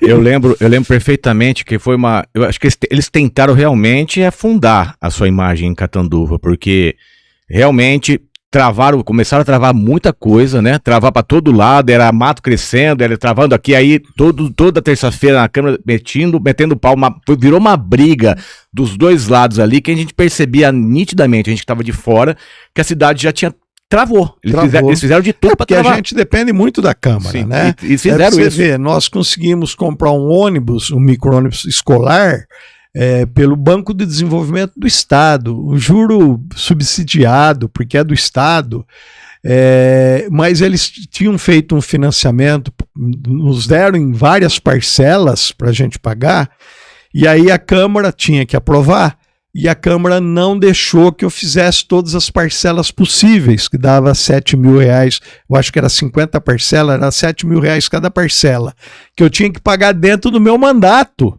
Pô, eu paguei dívida, vontade de falar um palavrão. Eu paguei dívida de todos que eu assumia, que tiveram antes de mim, homéricas, né? E o ônibus que eu comprei, não, eu tinha que pagar dentro da minha administração, não podia deixar pro próximo. Será que faltou você conversar com esses vereadores? Faltou você chamar para tomar café? Você ia tomar um café doce? Vai ver, mas esse café que eles queriam tomar, provavelmente eu não tomaria. Né? Aí que tá. Aí eu lembro, outra coisa que eu lembro claramente foi quando você saiu, que nós vamos tocar agora, nós vamos entrar nesse assunto. Você pegou um papel na mão e eu lembro assim, conseguimos, né? Chupa, conseguimos, né? Que foi a linha do trem. Que eu acho que isso aí depois tem que virar um filme, né? Porque vai virar um filme, isso, Catanduva, o trem. Porque é impressionante como virou um falatório isso aí. Eu lembro que você já foi a favor de ter o que hoje a prefeitura atual está querendo. Eu não sei, eu quero que você me explica.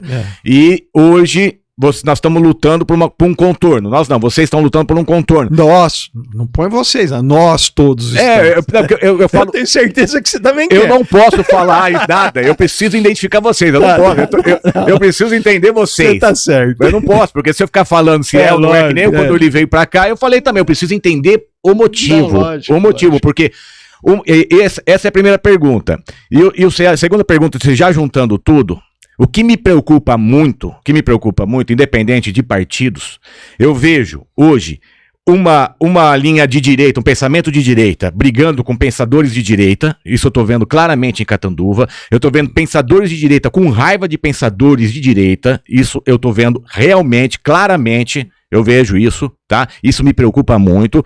E eu vejo que as pessoas que não gostam dos pensadores de direita ou da linha de direita estão comendo pipoca e batendo palma vendo isso.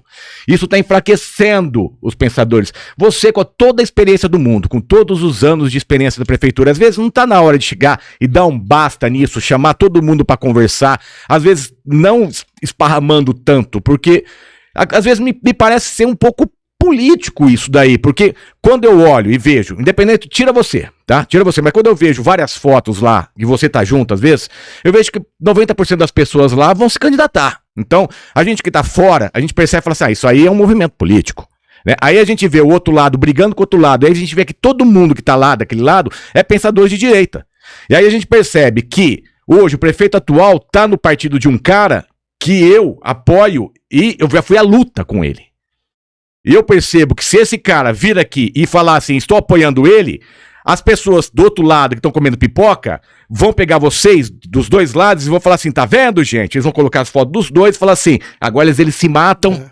Então, eu quero que você me faz esse contorno. Me explica do trem, me explica se você não tem essa preocupação, que vocês estão enfraquecendo os pensadores de direita.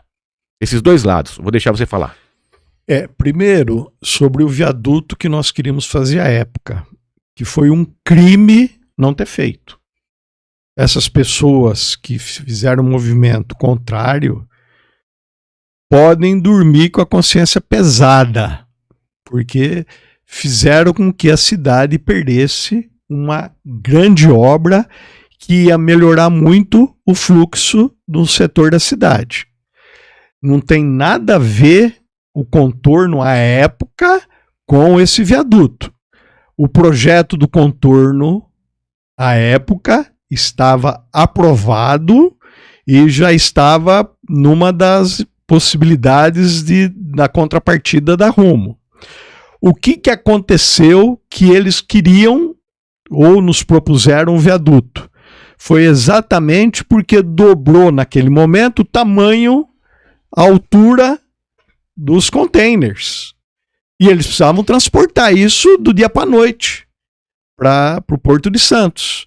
E o viaduto da 7 era um impeditivo. Em todo o traçado, o viaduto da 7 era um impeditivo. É lógico que teve alguns outros viadutos que impediam, como o Mirassol, enfim.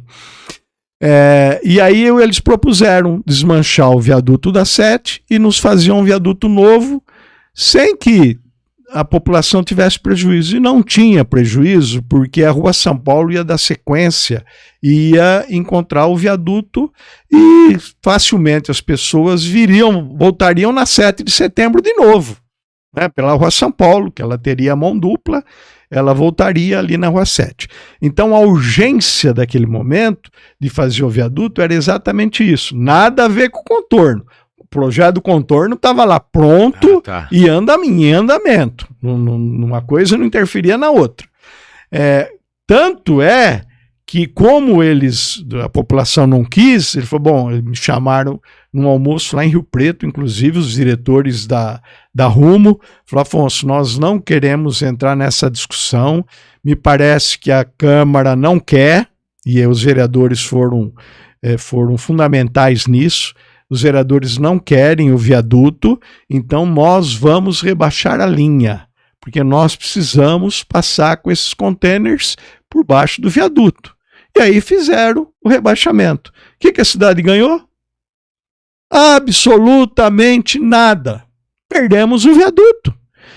Aquele viaduto construído à época atrapalharia o andamento do processo da mudança da linha? Não atrapalharia em nada, porque aquilo era um processo separado, estava andando, normal. Então, temos uns criminosos, entre aspas, que impediram a construção do viaduto. E quando eu vejo foto daquela reunião, e quando eu vejo que um vereador do PT fez um decreto deixando o viaduto da Rua 7, considerando ele como patrimônio, eu podia tirar aquele viaduto e pôr numa praça pública, né? Tá lá o patrimônio preservado, entre aspas. Porque os vereadores do passado também foram contra. Contra, a grande maioria. Então quer dizer, aquela criou-se, e o vereador vai pro lado onde que a população quer, não quer saber se está certo ou está errado, a população quer isso, né? Não tem tirocínio, gente. E às vezes a população não sabe nem o que está acontecendo. Pensa, veja o que é bom. A população vai hoje na mídia social. Né? Alguém fala uma coisa, pronto. Escuta-me, então me mata uma dúvida. Se tirar, virou um contorno, o que vai fazer com aquele trem? Eu fiz essa pergunta pro prefeito atual. Tá, arrancou, fez o contorno. E aqueles trilhos, vai continuar lá? Ele falou, sim, vai continuar lá e não tem como tirar mais. Quer dizer, então não tem como fazer melhoria em nada naquilo lá? Ué, ele sabe o dia que ele vai morrer? Mas e aqueles trilhos como que lá? Ele pode fazer um pré-julgamento desse? O que vai acontecer com os trilhos? Ele não pode pré-julgar que vai ficar lá. Como? A estação ferroviária estava lá abandonada. E é da mesma rede ferroviária federal. O que nós fizemos lá na estação ferroviária? A estação Cultura. Mas aqueles trilhos dá para arrancar? Do mesmo jeito que nós conseguimos a estação Cultura, nós conseguiríamos a remoção daqueles trilhos. A prefeitura assume isso de forma me fugiu o termo, mas a prefeitura faz um projeto jurídico bonito, faz um projeto que mostra que é viável, uma proposta viável, diferente, né? Uma proposta viável, pede de forma precária, essa era a palavra que eu estava buscando, pede a utilização de forma precária, ou seja, se amanhã a rede ferroviária ou quem está sob a responsabilidade pedir, devolve. Quero ver se alguém pede. Tá, eu tô falando com o engenheiro, então você tem noção que você tá falando. Então aquele trilho poderia sair. Ou até... Eu posso construir o que no futuro a cidade poderia evoluir com aquilo lá. Mas podemos até usá-lo. Podemos fazer um metrô de superfície usando os próprios trilhos. Mas aquela ideia dele, que ele quer fazer as pontes, aquelas coisas, não ficaria bonita pra cidade também, a evolução? Ou você acha que não vai existir aquilo? Não, eu sou contra. Né? Eu sou contra... veja, eu não sou contra os viadutos. Eu sou contra manter a linha férrea no centro. Porque isso vai ser sempre um transtorno. Mas os viadutos, se fosse criado, independente, não ficaria bonita a cidade? Eu acharia, do meu ponto de vista, eu acho que a maneira que ele falou, na minha cabeça, quando vai cortar, tudo ficaria bonita a cidade. Sim, mas o único viaduto que traria, mantendo-se a linha férrea, né, que traria um grande benefício, seria esse viaduto que nós discutimos o projeto à época, da Rua Amazonas até na Daniel Subia. Tá. Esse era um viaduto que nós já na época, na primeira administração, já queríamos fazer, não era fazer um viaduto, mas fazer uma passagem de nível. Tanto é que ao lado da Rua Goiás, Rua América, nós compramos no primeiro mandato 2.000 metros quadrados. O que eu queria fazer lá? Um grande parque, como é o Parque João Paulo, como é o Parque dos IPs, fazer um grande parque para as famílias se reunirem. É o que falta. Não é? Ali pegando Hotel Presidente, até fiz um contato à época com o proprietário para ver se ele tinha interesse em vender. Ali faria um parque maravilhoso. Aí sim, um viaduto para não ter fluxo de veículos dentro do parque, né? Mas a linha férrea sempre vai ser um transtorno, porque à medida que você põe a linha férrea, você impede o ir e vir das pessoas. Se você tirar a linha férrea, você já pode ligar lá a Rua Maranhão com Higienópolis. Se você não tiver a linha férrea, é questão de se fazer um aterro ali e reunir essas duas vias. Você pode, lá na rua... na avenida que vem Rio Brilhante, vem ali da Rua 7 de Setembro, né? Aquele acesso que vai para Novaes. Você desce ali, você entra lá no Tarraf, pega a Avenida Rio Brilhante, vem na Avenida, passa a Virgílio Mastrocola, você vem sair atrás da rodoviária. Hoje precisaria de um viaduto porque tem a linha férrea. Não tendo a linha férrea, é só uma ponte no São Domingos. E a linha férrea deu contorno, foi que ele alegou também. Vai ter o contorno, quem que ia deixar tirar as terras para passar o contorno? Já tem esse mapeamento também? Tem tudo. Quando foi feito o projeto da linha férrea, todas essas áreas que seriam desapropriadas, já foi feito um levantamento de custo disso, que está dentro do projeto. Então, foi calculado o lucro cessante, porque a terra deixou de dar lucro para o proprietário. Foi calculado o valor da terra, propriamente a terra nua. Todos os ingredientes para um orçamento justo, honesto, já estão inclusos. Então, o proprietário não vai ter prejuízo com relação a isso, né? A população consegue pesquisar isso, Afonso? Por onde? Todos esses documentos, as maneiras que você está falando. Tem como pesquisar? Porque a gente fica perdido. A gente, como munícipe, vocês estão falando de uma maneira que vocês entendem. Sim. Mas, eu quero ver isso. Então, não é fácil o acesso, porque isso é a união, o acordo da União com a Rumo.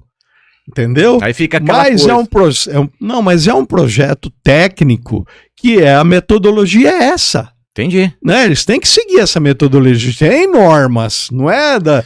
Eu vou pagar 10 conto da tua casa e uma boa? Não, eu entendi, assim. mas aí nós estamos falando de uma pessoa que entende, que é no teu caso, e já tem uma experiência muito grande na política. A gente que não tem muita experiência. Você está falando de uma documentação que a gente não tem condições de analisar. Ponto.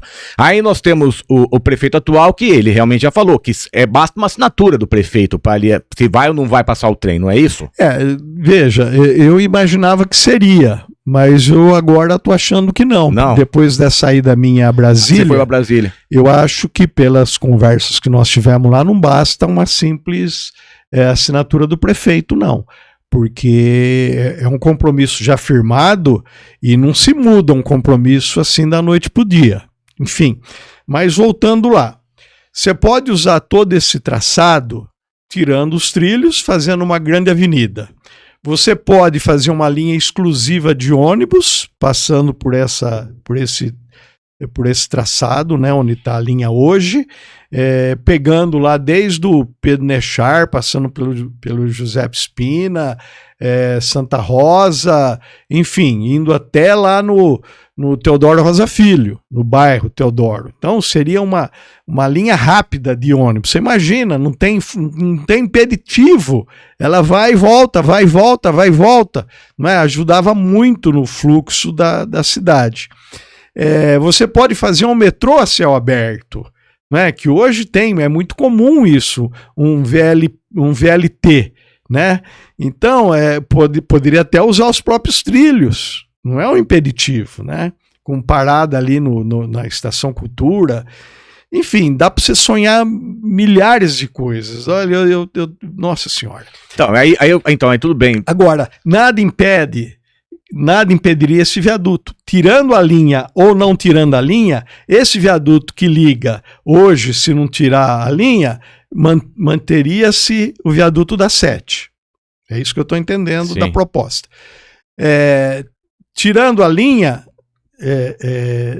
o viaduto da 7 continua, mas esse viaduto proposto, eu acho que ele era de grande importância, porque mesmo você que morou, que tinha os parentes ali os avós na Rua 7, que eu frequentei muito lá, a casa da Dona Marinha, nossa, que pessoa maravilhosa, né? Hoje já tem dificuldade a Rua 7 ali no Pontilhão, já começa a ter um fluxo aqui na Rua Amazonas, né, determinado horário. Aquela passagem pela Rua São Paulo é um transtorno que não anda. Não é o viaduto lá da Virgílio Mastrocola que vai resolver a da Rua São Paulo. Não vai resolver. Então, é fundamental tirar o traçado. É fundamental fazer um novo traçado.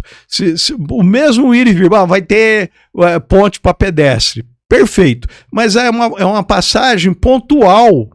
Então, quem mora em determinado lugar tem que vir passar, ele anda 200 metros para pegar o viaduto, depois tem que voltar mais 200 metros para citar no alinhamento dele lá. Sabe, é um desconforto. Não tendo o viaduto, é um fluxo muito mais rápido, não tendo a linha. E o barulho, e o transtorno, e o apito, e nossa senhora. E como é que você consegue, então, organizar esse pensamento? Você já foi prefeito, eu espero que você não desista de um dia poder voltar. Eu já desisti. Tudo bem, mas então nós estamos perdidos um pouco, mas analisando uma questão passada, você já foi, você sabe a pressão que é. A pressão de ser prefeito numa cidade. Muito. Né? De repente, quer dizer, ele está exercendo uma pressão grande como prefeito, aí está exercendo uma pressão popular como pressão, de repente a gente não está vendo uma pressão que está acontecendo nos bastidores, de repente não é questão de você, com toda a tua experiência, de repente chamar e falar, vamos parar com tudo isso aqui, gente, vamos organizar os pensamentos, vamos tentar achar o melhor caminho para Catanduva, porque aquela pergunta que eu fiz que eu quero entender, você não acha que toda essa briga que está acontecendo, que é uma briga, não adianta falar que não, é uma briga, que eu tô vendo os pensadores de direita brigar com pensadores de direita. Eu tô vendo pensadores de direita com raiva de pensadores de direita. Então, a eleição é o ano que vem. Eu acho que a questão, você com toda a experiência e respeito, porque você praticamente é o pai da direita aqui. Você tem uma vasta experiência. E não adianta falar em partido, porque ele era do PSDB, você foi candidato PSDB. Você foi eleito. E se você tivesse qualquer partido, você é você. Você sabe quem é você, entendeu? Então eu acho que você não conseguiria identificar isso. Então, mas o que a gente tentou, ainda voltando na linha férrea, o que nós tentamos foi aglutinar, independente de partido, aglutinar pessoas com o mesmo objetivo. Então, nós tivemos lá com o pessoal do PT, tivemos lá com o pessoal do PSDB, vamos a briga comum, para que tiremos a linha férrea do centro. Mas de repente não está se perdendo um pouco o fluxo? Mas nós não temos outra saída se não pegarmos todos do mesmo foco. Então a briga agora seria pela linha, todo mundo com a mesma visão, tirar a linha férrea. Daqui a pouco vai ter que separar o grupo. Quem é da esquerda é da esquerda, quem é da direita é da direita. Não vai ter outra saída. Porque o da direita não vai vir para a esquerda. Mas a direita já enfraqueceu, a esquerda tá forte. Sim, ela continua no mesmo, mas o da direita não vem para a esquerda e o da esquerda não vai para a direita. Mas a direita tem várias agora. Sim, mas no fim eles vão acabar se agregando. E aí você percebe o seguinte, ao mesmo tempo tá falando, estão se juntando, estão lutando por um ideal do trem. E ao mesmo tempo a gente vê que aquelas mesmas pessoas que estão ajudando para a melhoria de Catanduva foi lá e aumentou o salário. É porque o foco é outro. Mas essas pessoas que aumentaram... Tudo muito doido. É doido. Não, mas tudo bem, veja. Estou falando comunista. Eu sei, não, lógico, mas são propostas diferentes. Né? O bem comum juntou... A proposta é diferente, mas há 2, 3 meses atrás a gente estava lá na porta tentando falar com eles bloquearam a gente. Aí depois de 2, 3 meses eles estavam querendo ficar perto da população. É só isso, então, eu não tô criticando nada. Então, é muito doido tudo isso. Mas isso é a política. Eu sei. Isso é a política. No meu caso, eu não tive o menor constrangimento em estar junto com o pessoal de outro lado, de outra facção, nenhum. Muito pelo contrário, eu estava vendo o objetivo da cidade, né? Não tenho, apesar de tudo que aconteceu, eu não guardo mágoa de ninguém. Graças a Deus eu tenho um coração tranquilo, puro. Você tem tua vida. Não tenho, nossa senhora, eu encontrar e eu cumprimento normalmente. A consciência deles, sim, né? Sim. Tive vários traidores e as pessoas que me traíram sabem que me traíram. Eles é que vão está mal, não eu. Eu não traí ninguém, eu segui minha linha, minha vida, meu jeito, não me dobrei a algumas solicitações. E você percebe que as pessoas te usam muito, a tua imagem. Situações espúrias, inclusive. As pessoas usam muito a tua imagem, você percebe isso ou não? Porque visivelmente, se o Afonso tá no lugar, as pessoas acham que você tá apoiando, né? A gente até brincou. Se o Afonso entrou no banheiro com aquela pessoa que tá apoiando, o Afonso tá tomando um suco de laranja do lado da pessoa que tá apoiando. Isso. Não é ruim, às vezes, pra você, até você não consegue, às vezes, viver em paz. Mas eu também não posso viver dentro de um negócio fechado, numa bolha, né? Então, agora mesmo, um amigo falou, olha, eu tô me filiando num partido, você não vai lá para tirar uma fotografia comigo, né, que eu vou assinar a ficha? Vou, com muito prazer, não é? Eu não podia dizer, não, meu amigo, apesar de você ser meu amigo, eu não vou porque, enfim, entendeu? Aí a pessoa já usa, achando que tá apoiando aquilo, tudo. Mas veja, na hora H, eventualmente eu vou ter que me posicionar. Mas não é agora. Não é agora. Para que eu vou? Eu não sei ainda nem quem serão os candidatos. Sim. Não é? Nem sei quem serão os candidatos. Mas você vê, você não pode, às vezes, entrar ajudar ou apoiar algum lado ou uma vontade de alguma coisa que as pessoas já criam várias coisas sobre a tua vida. Mas é a cabeça de cada população. A cabeça do ser humano é assim. Mas o que se pode fazer? Não tem jeito. Se eu tirar o poder do Afonso, se eu tirar o dinheiro do Afonso, se eu tirar todo o prestígio do Afonso, o que sobra?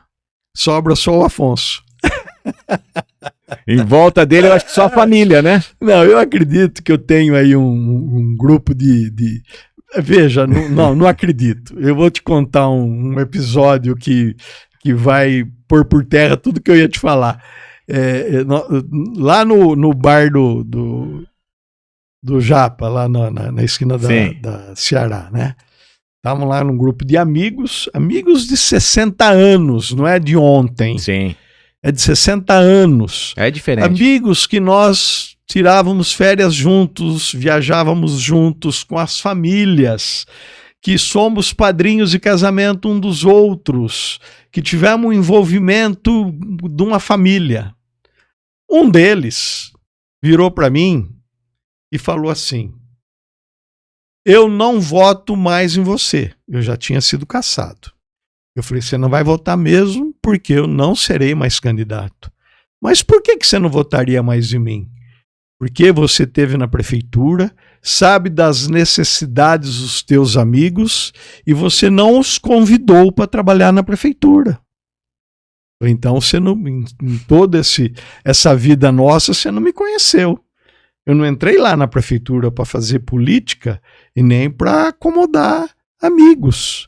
Se os amigos os que tiveram perfil que enquadrasse no meu modelo administrativo, lógico que teriam oportunidade. E muitos deles têm esse perfil, mas eventualmente já estavam com as suas empresas em andamento, nem ia convidar, porque ele não poderia vir, né?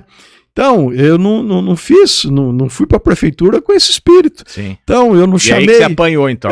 E aí, conclusão, amizade perdida, né? Porque eu não aceito que alguém falasse isso pra mim. Não dou conta também. Não. E aí, eu acho que é gostoso, você começa a viver com pouco, né? Eu até brinco, eu falei, é bom aprender a viver com pouco. Pouco amigo, pouco dinheiro, pouco poder, viver com pouco mesmo. Que é muito bom. Não é? É muito bom. Porque as pessoas olham pra você como o poderoso, mas eu não vejo você assim. Eu não consigo te ver assim, juro por Deus, nunca te vi assim. Mas eu não tenho esse perfil. A tua maneira. Eu não sou assim. Eu não sou assim, veja. O desenvolvimento administrativo, empresarial, foi em função de todo o trabalho e da equipe que Deus me deu a oportunidade de tê-los comigo, né? pessoas competentes, pessoas que fizeram empresa. Eu, na verdade, eu dava ideia, vamos fazer isso, pô, vamos, todo mundo entusiasmado, né? Então a coisa desenvolveu. Em determinado momento, eu tinha VMAC, rádio, televisão, cemitério, transporte coletivo, pavimentação asfáltica, concreto pré-misturado, enfim, construção de conjuntos habitacionais. Bom, eu cheguei a ter 20 CNPJs, 20, né? Com as filiais todas que a gente tinha, né? E aí as pessoas falaram, Afonso, não acredito. Você tem aí, eu tinha quase 120 equipamentos, máquina, caminhão, carro. Um negócio monstruoso. Eu não acredito que você, com tudo isso que você tem, e você anda com o Escort 1000. Era o carro que eu usava, o Escort 1000. Pô, você não compra um carro, né? Mas, por que não? Não tem essa vaidade. Hoje já tem uma outra posição, então me dou o direito de ter um carro um pouco melhor para gozar os últimos anos também, né? Então, mas eu nunca me pus na frente. Eu sempre, eu construí minha casa onde eu moro hoje, quando? Na década no ano 2000 para cá. Até então, eu tinha feito uma casa no Jardim Caparrós, que eu tinha vendido. Morei 10 anos na casa com meu sogro. Eu não tinha dinheiro para fazer uma casa. Não é que eu não tinha dinheiro. Eu investia em alguma outra coisa que me desse retorno. Aí eu morei de aluguel numa outra casa na Rua Cuiabá, né? Então eu não fiz a minha própria casa. Eu fui buscar dividendos, né? Por quê? Por vaidade? Por desejo? Para ficar milionário? Nada! É o trabalho, gostar de trabalhar, gostar de ter, de fazer, de correr, enfim. Construir. Eu não vi meus filhos crescer, eu saía de casa cedo e voltava à noite, todo mundo dormindo. Essa eu acho que é a tua perda. A grande perda e o que dói um pouco. Porque não volta, né? Outra coisa que dói muito é quando eu penso que quando nós mudamos, tiramos os caminhões do centro da cidade, caminhão e ônibus, que era uma vergonha, né? Ônibus das cidades da região, aí atravancando o Maranhão, atravancando, enfim. E aí nós pusemos os veículos na 24, na Teresina, na São Domingos, enfim, na Zé Nelson Machado. E aí meu pai chegou em mim e falou, Afonso, você vai fechar o posto. Por quê, pai? Porque você tirou a minha venda do óleo diesel, que é o que mais dá lucro, né? E ele vendia para Concreval, porque depois deixaram de ser meus funcionários, para Concrecat, que deixou de ser meu funcionário, e saíram com parte da firma em função disso, que tem essas outras empresas, a Terracat, tudo ramificação que saiu da nossa. Sim. Quando eu parei, a gente foi acertando dessa forma. Eu falei, eles eram todos meus clientes, e eles vão vir mais aqui porque você proibiu. Pai, infelizmente hoje eu sou prefeito, eu não posso acomodar a situação particular, eu tenho que ver de um modo geral. Dói, mas fazer o quê? Aconteceu.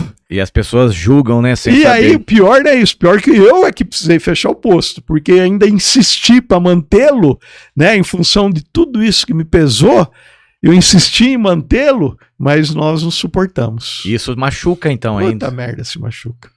E não quer dizer, não vai acabar nunca essa dor. Não acaba. Né? Que loucura. Você vê que coisa doida. Que coisa. O cara que tem tudo ainda tem dor. Tem dor. É que cada um tem suas dores. A perda das amizades, de pessoas que você tinha um conceito e que realmente não era aquilo. Então, a política muda muito. Uma coisa é você viver na inocência, né? Não perceber. Sim. Outra coisa é você ter o poder e ver os interesses. Né? Fala, eu não pensei que aquela pessoa fosse mesquinha, eu não pensei que aquela pessoa fosse gananciosa, porque lá chegava tudo, né? Sim. De aprovação de loteamento, de interesses outros, enfim. Mas falta de capacidade gera inveja, né? Falta de capacidade gera puxar saco. É isso. Falta de capacidade, que é uma coisa que eu não consigo puxar saco. É isso mesmo. Se eu quero uma coisa, eu busco, eu vou atrás, é o que eu sempre falo. Você acertou no pronunciamento aí. Porque eu falo uma coisa pra você, eu tenho certeza, deve ser muito difícil ser teu filho. Que nem eu falo, deve ser muito. Porque pra mim foi muito difícil ter meu pai. Porque quando meu pai faleceu, eu falei, o filho do Amil, rapaz, era uma obrigação tão grande. E ainda é uma obrigação tão grande fazer as coisas certas. Sabe, eu tenho que fazer tudo certinho, exemplo. E seu avô era outro exemplo. Poxa. Então, as pessoas acham que é muito fácil ser filho de tal pessoa. É muito difícil, gente, difícil, porque as pessoas não olham. O filho do Afonso, né? Quer dizer, tá tudo muito difícil. Passar por cima de você, ser acima de você, é muito complexo. Eu sei, então eu tento lutar muito, não é porque eu quero ser mais que meu pai, mas eu quero chegar ao nível. Sim. Eu principalmente, o nível que eu quero chegar é moral. É moral. Mas você tá no caminho. É isso, não é financeiro, é moral. Então, a partir do momento que eu entendi isso, Afonso, eu aperto o botão do foda-se mesmo, sabe? Eu não tô nem aí. Eu sento de frente com qualquer um. Se o cara tiver meu caso, 1 centavo a 1 milhão. Eu falo, você pode me perguntar o que você quiser. Eu tô com o meu livro aberto. Quer falar sobre administração pública? Vamos! Quer falar sobre finanças da prefeitura? Vamos! Quer falar onde eu fiz mal feito, onde fiz bem feito? Vamos conversar. Eu não tenho medo de abrir e não tenho nada para esconder na minha cabeça. Eu não fiz nada errado administrativamente. Eu procurei fazer o menor possível para aquele momento, não é? Então, consciência tranquila nesse aspecto. E manda uma mensagem pro pessoal aí, principalmente pro ano que vem, que isso daí, as pessoas entenderem, a galera que vai entrar nessas eleições aí, você com toda a experiência do mundo. Não vamos ser hipócritas, nós somos pensadores de direita. Não adianta eu falar pra você que você não é. Não tem jeito. Então, realmente, essa mensagem vai ser realmente pra eles. Aqui e pra Catanduva. Quero que você deixe uma mensagem pra eles e pra Catanduva, porque eu tô muito preocupado com tudo que tá acontecendo. Isso é real. Independente pra onde tá, quem é a favor, deixa de estar. Eu acho que nós precisamos de um cara como você, pelo menos pra filtrar. Você não quer entrar? Você não quer participar? Eu queria. Se eu faço pra muita gente fala, quero que você entre, concorra. Não quer? Respeito. Mas pelo menos filtra tudo isso. Então, veja, eu tenho hoje uma certa dificuldade para assumir essa posição que você está colocando por 2 motivos. Primeiro, que a saída como foi a minha saída da prefeitura, doeu muito. Doeu pra caramba. Você imagina, você ser expulso de um lugar, não é? Nossa Senhora. Mas foi de um lugar, não da cidade. Sim, mas e também por pessoas inescrupulosas. Isso é que me alivia, né? Pessoas sem nenhum caráter, né? Enfim, que é só o tempo e o tempo mostra. Exatamente. Pessoas sem caráter, pessoas desonestas foram que me tiraram do poder. Então, isso é uma coisa, ainda dói. A outra situação é que eu tô com muita atividade. Porque eu quero me manter vivo mentalmente, né? Eu quero estar ainda meus últimos anos aí, eu quero ter atividade, eu não quero pôr pijama, né? Sim. Eu quero continuar trabalhando. Se pôr pijama, você falece, velho. E estamos fazendo grandes investimentos. Se você for lá no cemitério, você vai ver os velórios novos, 5 estrelas, né? Coisa de primeiro mundo. Estamos fazendo... Lá em Ibirá, estamos fazendo uma nova empresa de água mineral, estamos melhorando em muito a atual. A nossa sala de invase vai ser, nos mesmos moldes, um centro cirúrgico. Te entendo. Imagina o grau de asepsia que vai ter dentro dessa sala, né? Então, nós estamos fazendo grandes investimentos e eu estou à frente disso. E eu sou muito solicitado, apesar dos meus filhos todos estarem lá trabalhando ativos, mas a gente ainda está assim, no conselho, né? Fazemos isso, fazemos aquilo. E, enfim. Então, não tenho muito tempo para esse tipo de coisa, e esse tipo de coisa demanda tempo. Você tem que conversar com cada um, né? Agora, a mensagem que eu mando é para que a gente não se disperse. Vamos nos manter unidos. Vamos focar no que for melhor para a cidade. E o que for melhor para a cidade, eu vou estar junto. Agora, eu não vejo que a esquerda seria o melhor para a cidade. Nós já tivemos essa experiência aqui em Catanduva. Não foi uma experiência boa e nós temos uma experiência nos outros níveis que a gente percebe que não é uma experiência boa e também não foi no passado uma boa experiência. Então vamos nos manter unidos para que possamos ter o melhor candidato e administrativamente, pós-eleição, se Deus quiser sairmos vencedores, continuarmos unidos para que não nos dispersamos numa administração medíocre. Esse é o grande problema. Agora, nós temos que fazer o maior número possível de vereadores que tenham capacidade mental. Eu ia falar isso, mental. Mental. Não é? E que não tenham medo de ir pro pau. Não pode ter medo. Ah, a população, não, mas é meu voto. E a próxima eleição? Afonso, eu falo o seguinte, votem quem consegue pelo menos se sustentar em casa, quem consegue pagar suas contas, porque se o cara não consegue pagar as próprias contas, querer se candidatar, meu amigo... É o que deu. É o que deu. Então, a pessoa tem que ter tirocínio, não pode ter medo. A população não quer, porque nós vamos ter que tomar uma medida amarga. Nós vamos tomar medida amarga, porque no futuro vai ser bom. Sim. Vai ser bom para a cidade. Agora, eles estão lá para quê hoje e ontem? Para dar tudo para tudo. Porque ele quer manter o voto. Eu penso o seguinte, a pior coisa que pode ter acontecido para a Câmara de Vereador, ou para os vereadores, não para os vereadores, para uma cidade... É o salário dos vereadores. Porque eles, para se manter, se jogam até de cima do viaduto, fazem qualquer coisa. E aí, a mãezona, que é a prefeitura, tem que fazer projetos ou determinadas solicitações que você vê os próprios quebra-mola que tem na cidade. O que é isso? É pedido de vereador. Porque o cidadão lá pede, aconteceu comigo, um cidadão pediu para um vereador do primeiro mandato, esse vereador correu lá, Afonso, precisa um quebra-mola em tal lugar. Nós corremos lá, fizemos, ainda inexperiente, né? Fizemos o quebra-mola, e aí o vizinho liga. Pô, quem mandou fazer esse quebra-mola? Foi o fulano, mas ele não me ouviu, eu também moro aqui. Não é? Então você beneficiou um e prejudicou o outro. Então é isso que tem. Tem que ter pessoas lá que falam, não, nós vamos fechar a Rua Brasil. Uma hipótese, né? Estou colocando como exemplo. Sim. É bom para o comércio? Não. É bom para o comércio? Vamos estudar. Ah, os comerciantes não querem, vamos chamá-los, né? Sim. E não já ser contra. O viaduto é bom ou não? Ninguém nem quis saber se o viaduto era bom. Pegam uma linha de um ex... fugiu o nome agora. De uma mídia social, comandante de uma mídia social, que era a cartilha da prefeitura, todo mundo, primeira coisa, ia ver o que estava escrito nessa mídia social, de blogueiro, que estava escrito nessa mídia social, e fez a cabeça de uma centena de pessoas. Eles estavam...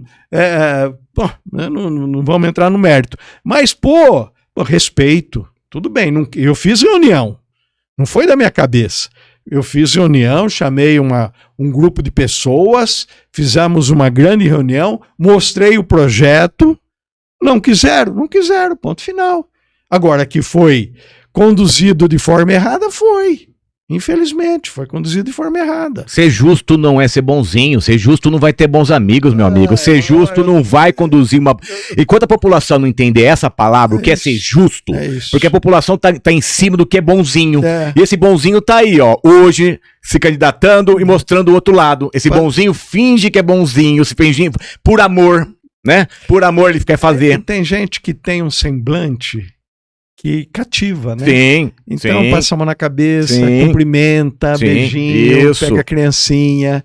Porra, mas isso não é uma administração. Não dá conta. Eu não dou conta, porque você não se candidata, né? Eu não dou conta, porque eu sei que as pessoas não vão votar em mim, porque eu vou falar a verdade. Se a pessoa me ligar e falar assim, me dá uma cesta básica, eu falo assim, meu amigo, eu não tô aqui pra dar cesta básica, tô aqui pra ajudar todo mundo. Não é só você que precisa de cesta básica, é todo mundo. Então, vamos fazer uma coisa pra ajudar aquela região, vamos fazer aquele bairro. Não é uma cesta básica só pra você que vai salvar o bairro.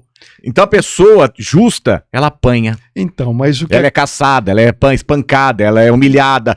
É isso. Mas o que aconteceu na administração anterior à nossa era que o remédio era distribuído pelos vereadores. As pessoas não tinham que ir na farmácia buscar remédio porque não ia ter. Ela tinha que pedir pro vereador. É uma barbaridade. Gente, aí acabamos com tudo isso. É isso aí, gente. Você vê que se eu não parar um pouco, a gente vai embora, hein? A conversa é longa. Eu quero só agradecer novamente o pessoal da Revista Estampa, o pessoal da Merlin Brindes, o pessoal da Óticas Brasil, a Mercaverde Brasil. Você quer ter um estúdio aqui, um podcast, quer conhecer nossa agência de marketing também, de publicidade, vem conhecer nossa agência. Vai valer muito a pena. E mandar um abraço, pessoal, também da League Shop Germânia. Ó, o pessoal aqui ajeitou a nossa casa, televisão maravilhosa aqui e um chopinho gelado. Depois o pessoal quiser vir aqui conhecer a agência, vai ter um chopinho gelado aqui, viu, Afonso? Eu vou até te oferecer um chopinho depois. É isso aí, gente. Afonso, vamos finalizando aqui, porque senão não vai parar mais. O rapaz está gravando aqui e falou, pelo amor de Deus, gente, para um pouco, né? Porque nós não paramos, nem para tomar água. Nem para tomar água. Mas eu tô muito feliz em estar participando com isso aqui. Você registrou mais uma coisa na minha vida, porque esse é o Café com o Zac, ele faz as coisas acontecer. Eu quero deixar esse negócio para sempre. Lógico. É uma coisa que eu vou apertar o play, vou lembrar do Afonso, eu vou apertar o play, vou lembrar daquela história, eu vou apertar um play. Então, você deixou mensagens para as pessoas. Eu sei que são poucas, porque tinha muita mensagem pela frente, né? Mas eu queria realmente, deixe uma mensagem final pro pessoal aqui de Catanduva agora, abertamente, sobre tudo que está acontecendo com relação. A minha preocupação maior é justamente a não perder a fé. Independente, a gente sabe que nós estamos vivendo um mundo muito difícil. Nós estamos vivendo uma época muito difícil no Brasil e na atualidade. Agora, a tua experiência, tanto como empresário, para o empresário não desistir, e juntando com a política, porque as duas coisas têm sentido, né? Na verdade, o que falta é que nós não temos empresários na política. Eu acho que é uma necessidade, porque o empresário tem uma vivência administrativa que é fundamental para uma administração pública. Então, como os empresários normalmente se afastam, as pessoas com menos experiência acabam assumindo essa posição administrativa. O grande problema nosso, em todos os setores, inclusive dentro das empresas, é a falta de gestores. Você procurar gestor para contratar, para trabalhar, ou gestor para administração pública, você não acha, é difícil. Então, eu acho o seguinte, nós temos que buscar o que for melhor para o município, mas nós temos que nos manter unidos durante uma campanha, unidos durante uma administração. Porque também não adianta, você elege o melhor do que possível e abandona ele lá. A Câmara vai comer ele pela perna. Também nós precisamos ter vereadores que não tenham medo de votar no amargo, né? Porque os vereadores só querem fazer média com a população. E nenhuma média, hoje você está vendo, né? Eu não quero aqui tecer nenhuma crítica, mas o padre, de um modo geral, um padre não é o melhor perfil para ser um prefeito. O padre Oswaldo, no caso, é um padre brilhante na paróquia. Brilhante. Aglutinava um monte de pessoas com bons argumentos, ajudou muita gente, mas quando vai no meio político, administrativo, a situação muda. Por quê? Porque o padre não consegue falar não. Está na essência dele. E se você não consegue falar não, você não faz uma boa administração nem na sua casa.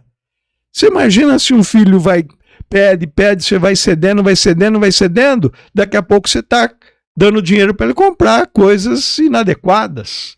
Então tem que saber falar não, tem que saber ponderar o que é bom para uma comunidade e o que não é bom para uma comunidade, né?